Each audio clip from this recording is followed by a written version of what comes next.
Goedenavond, bonsoir. Je vous invite à une petite promenade urbaine, à réfléchir pendant ces 14 minutes à une pratique extrêmement banale que nous accomplissons sans doute tous chaque semaine, voire chaque jour, se promener dans la ville. Et vous allez voir que cette promenade a une histoire et qu'elle peut peut-être nous aider à réfléchir aussi à faire face à certains enjeux, certains défis de la ville contemporaine.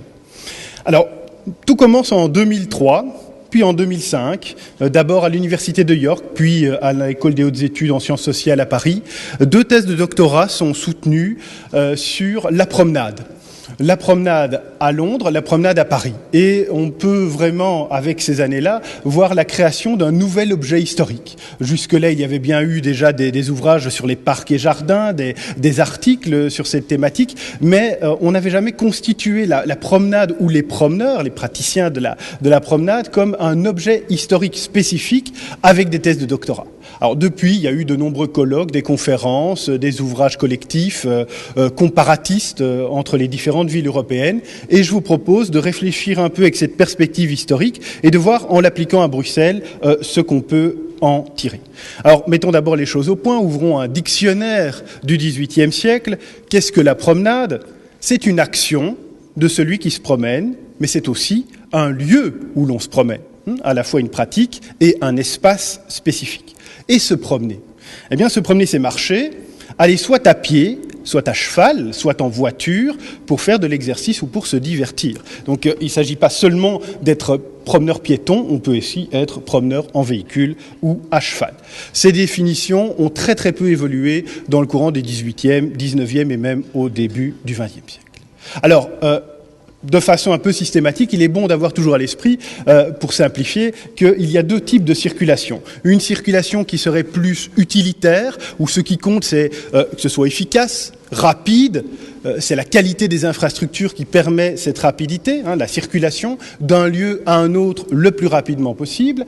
Par contre, la promenade, c'est plutôt une circulation divertissante, où ce qui compte, c'est le confort, une certaine lenteur, on prend son temps, et ce qui compte, ce n'est pas d'aller le plus rapidement possible d'un lieu à l'autre, mais d'avoir une qualité de l'environnement, d'apprécier cet espace architectural, urbanistique et les rencontres éventuelles. Alors je vous ai dit, Paris et Londres sont les premières villes à avoir été étudiées, c'est assez logique, ce sont les 2 principales villes du XVIIIe qui sont vraiment à la pointe de la promenade au XVIIIe siècle. Alors à Paris, on pense aux Tuileries, où on se promène à pied. On pense également au Cours la Reine, c'est-à-dire une avenue plantée, où l'on se promène là en carrosse. Et dès la fin du XVIIe siècle, on a des témoignages tels que La Bruyère, qui mentionne que l'on se donne à Paris sans se parler, comme un rendez-vous public, mais fort exact, tous les soirs au Cours ou aux Tuileries, pour se regarder au visage et se désapprouver les uns les autres. L'on s'attend au passage réciproquement dans une promenade publique. L'on y passe en revue l'un devant l'autre, carrosses, chevaux, livrées, armoiries, rien n'échappe aux yeux. Alors, vous l'aurez compris, c'est encore une promenade très aristocratique, mondaine, c'est voir et être vu. À Londres, par contre, ce n'est pas seulement dans les parcs et jardins, c'est dans l'ensemble de la ville. C'est l'époque d'aménagement des squares anglais, avec un espace central pour la promenade des piétons et des rues autour où l'on parade en voiture. Grand aménagement, grande modernité à Londres, Londres est pourvue très tôt, dès la fin du XVIIe, d'un très bon réseau de trottoirs, un élément très neuf dans les villes de l'époque moderne. Et ce réseau de trottoirs permet évidemment aux piétons de circuler, non sans quelques dangers. Vous voyez ici une caricature du début du XIXe siècle qui vous montre les dangers du piéton à Londres. Les Français sont très impressionnés par ces trottoirs, notamment l'abbé Coyer en 1783 qui part en voyage à Londres. Il écrit « La largeur des rues prévient les embarras et les engorgements. Des trottoirs, ou plutôt des parquets de tablettes bien unis, les bordent de part et d'autre.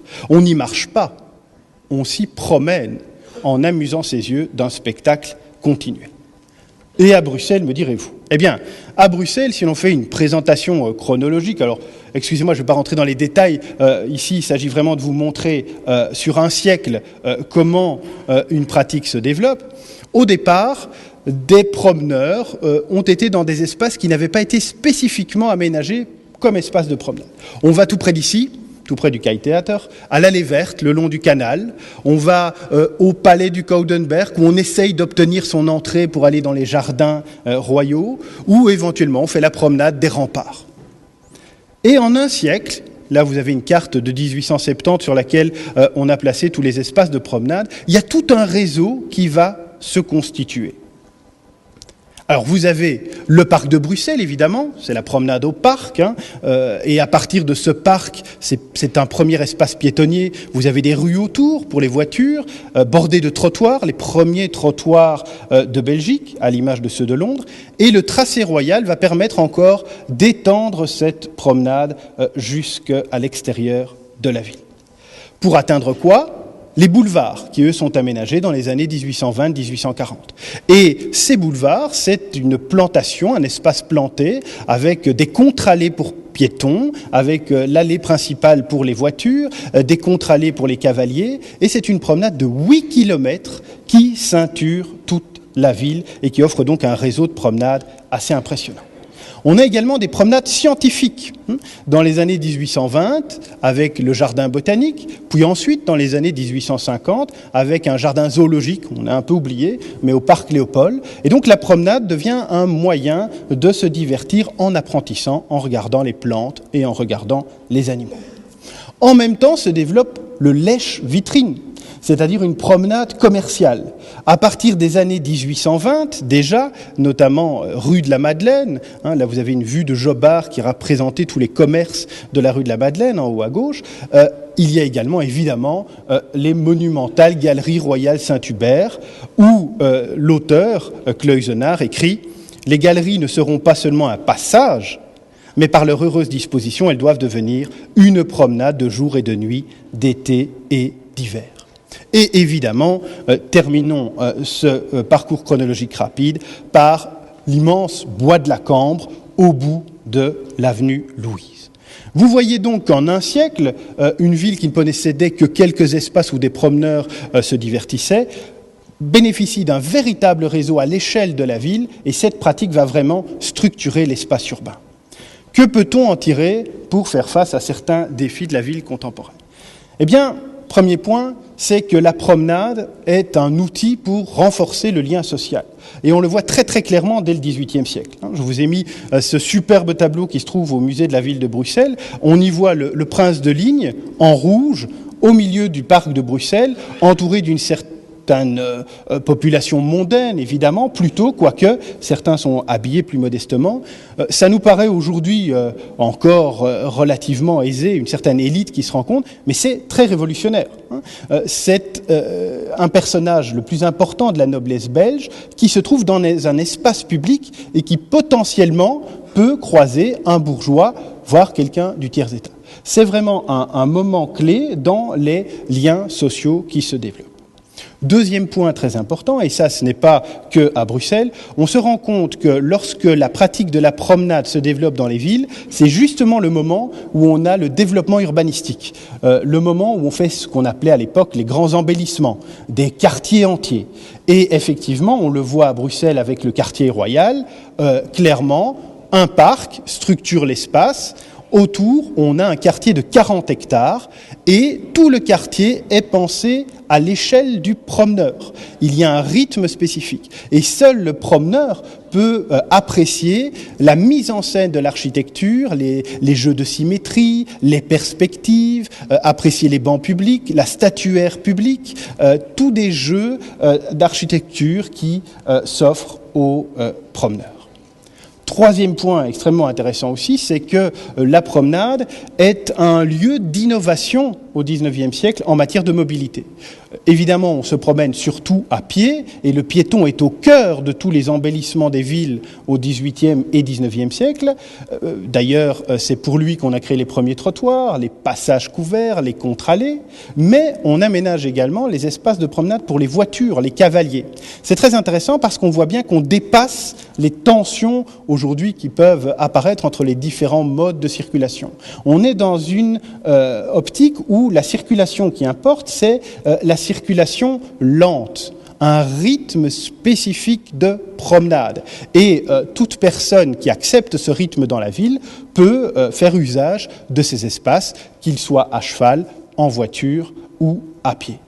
On voit d'ailleurs à l'époque qu'il y a beaucoup de sources qui vous donnent la liste de tous les modes de transport qui vous permettent d'aller sur les boulevards, sur l'avenue Louise. On a des tramways qui s'appellent promenades en ville.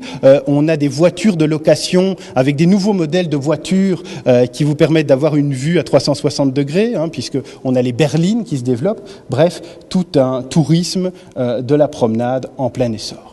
Alors, le plus bel exemple de cette mobilité intermodale, c'est évidemment le bois de la Cambre. Il est structuré autour de 3 modes de circulation spécifiques.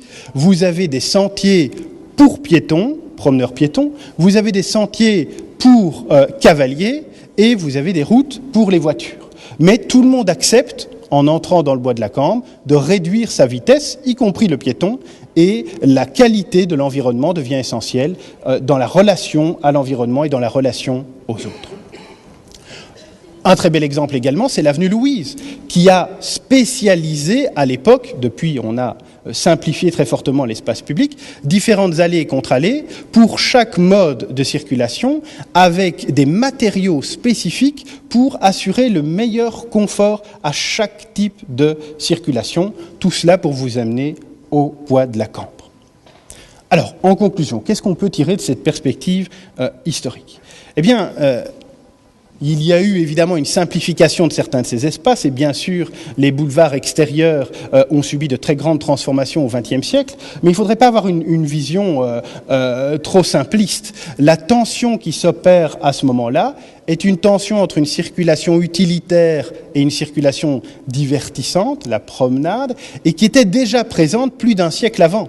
Les boulevards ne sont même pas encore terminés qu'un membre du conseil communal de la ville de Bruxelles, 1821, écrit « Les boulevards ne sont que des promenades provisoires en attendant qu'ils deviennent des rues ». Vous voyez bien cette tension qui s'opère.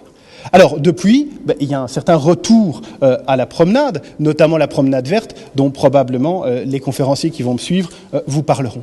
Je crois que ce qu'on peut tirer de principal par rapport à cela, c'est d'une part que la promenade a été un superbe outil pour renforcer le lien social, deuxièmement pour développer une mobilité au-delà des tensions intermodales, et également un outil pour aménager des espaces publics de qualité. Je vous remercie.